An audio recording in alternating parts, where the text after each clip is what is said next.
बिस्मिल्लाहिर्रहमानिर्रहीम।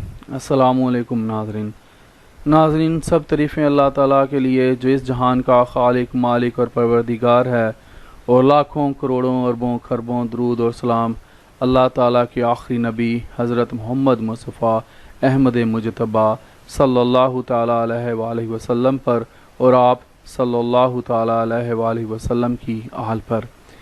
नाज़रीन, आज की हमारी वीडियो का जो मौजू है वो एक ख़बर है जो सऊदी अरब से मुतल्लिक़ है। नाज़रीन, उसका मौजू ये है कि निकाह नामा में सऊदी दुल्हनों के बाद दुल्हों की जानिब से भी दिलचस्प शराइ का अंदराज। नाज़रीन, हाल ही में एक ख़बर मेरी नज़रों से गुजरी तो सोचा कि आप लोगों के साथ भी शेयर कर दूं, क्योंकि ये ख़बर कानून से मुतल्लिक़ है और वो भी सऊदी अरब के आइली कानून से है। नाज़रीन, ख़बर ये है कि सऊदी अरब में ख़वातीन के बाद अब मर्दों की जानिब से भी निकाह नामे में दिलचस्प शराइत तहरीर कराने के रुझान में इजाफ़ा हो गया है।